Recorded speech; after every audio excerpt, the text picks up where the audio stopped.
for joining Parkinson's Disease Nutrition's short cooking tutorial on cashew cream. As part of our 5-day online workshop series, we will be doing some Parkinson's friendly recipes and cooking tutorials. We originally had planned on this being a cook-along tutorial where we would cast it live, so it would be a live webinar where people could log in and cook along with us in our house. But we had such an extremely positive reaction to this course that there was way too many people registered to be able to do a live follow-along cooking class. So I'm recording it, and then I will send out the link. Everyone can follow along at their own pace. You can email us questions or call us with questions, text us. I'll include all of our contact information. And then on the next video, we will address it. Sorry, there's things falling over here behind the camera. So we're gonna get started on our cashew cream. I have taken 1 cup of cashews and soaked them in super hot water. So I just boiled my water off and poured the cashews in this jar and then poured the water on top of that and let them sit for about 2 hours now. There's several ways you can do the cashew soaking. You can boil them in a little saucepan for maybe 30 minutes on a higher temperature with enough water to cover them, just as you see here. Or you can, again, put them in a jar like this with some water and soak them overnight for about 6 to 8 hours or longer. There's no real good duration to tell you of, when to soak them for or not. You just want them to become softer. So here's a harder cashew that hasn't been soaked, and then I'm going to use my fingers. Here's a softer one, and it just kind of falls apart and crumbles and smushes. So my hands are clean. I did start with clean hands. Sorry, I'm grabbing a kitchen towel. So I'm going to show you how to make the cashew cream, and then that will be used for, you can use it for sour cream, you can use it as kind of just like a fresh cold cream, like a crema sauce, on nachos, on tacos, on a pasta dish. You can use it in dishes to make them a creamy, consistently like a cream cheese or a sour cream substitution. You can use it in a cheese sauce, which will be our next video. I'm going to show you how to make a quick and easy Parkinson's friendly cheese sauce. So since I don't have a kitchen sink right here, I'm just going to show you. I'm going to take these soaked cashews and I'm going to drain them. So I used about 1 cup of cashews to about 1.5 cups of hot water. The measurements aren't precise.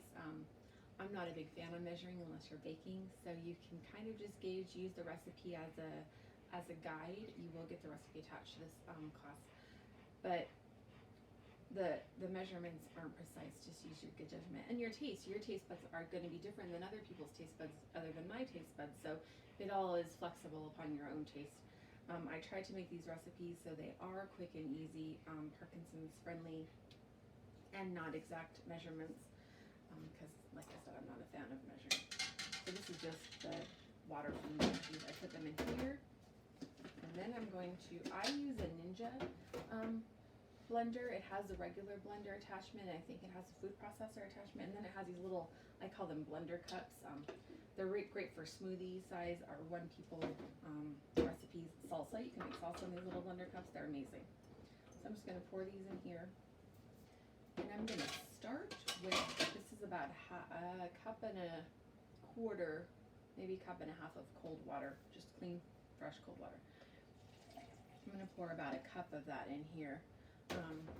Then we're going to blend it. I may have actually put too much, we'll find out.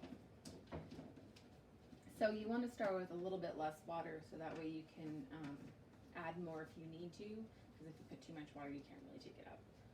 But you can always add more cashews later. So, like I said, I use this little blender thing. It's on single serve. You can use a Vitamix or a regular blender. You could even use a food processor if you needed to. You would kind of do the same thing. You just might have a little bit of spillage because the water's processing, so it's going to spill out while it's turning. Okay, this is going to get loud. I'm so sorry.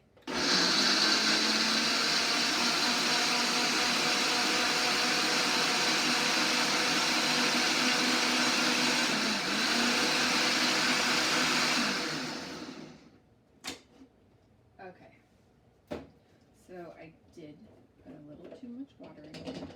It came out a little bit waterier than I'd like, but I'll show you the consistency. See, it's just a creamy consistency. I would blend this a little bit longer. It's going to thicken up in here too. So it might have actually been perfect. So I have 1 cup of soaked cashews and about, I would do 3/4 of a cup, maybe half a cup of the cold water. And this is what you're going to end up with. I would blend it a little bit longer, but it's very loud and I don't want to put you guys through that again.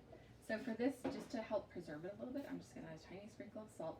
And the measurements on the recipe that are attached to this are more precise. I didn't even print them out. And then just a tiny squeeze of lemon. You don't want too much, but this will help thicken it up, kind of almost ferment it type of thing. Just keep it a little bit preserved, so you can see.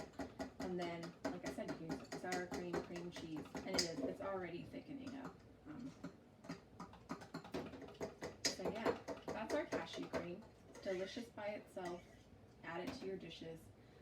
Potatoes, baked potatoes, really anywhere you would use sour cream, cream cheese, crema cheese, or just like a light drizzle of a cheese sauce type thing. It does not taste like cheese. If you wanted to make it taste more like cheese, you can add nutritional yeast to it. You can add spices to it. You can add a little bit of sugar, and then it'd be like a sweet cream texture. Taste. You can use this as your coffee creamer because it is a little bit thicker, so it'll make your coffee, thicker and creamy, just like as if you were adding some whole milk or some cream to that. All right, that is our cashew video for today. I'm going to now prepare for the cheese sauce video, which will be next, and then we are going to do some chocolate mousse, which is super quick and easy. And all of these videos will be posted on our website. I believe I'm going to post them on YouTube. I'm going to email them to everybody who is supposed to join the live webinar. So I hope you enjoy this. Again, sorry for not having that live interactive webinar. We will be having at least a live Q&A in the next week or two. During this quarantine time, it's really hard. I was supposed to have my business partner here mediating the questions and stuff, and she wasn't able to make it. And none of the kids were available to help today to do this. So I'm kind of just a one-man show right now. All right, well, enjoy this video, and I will talk to you soon.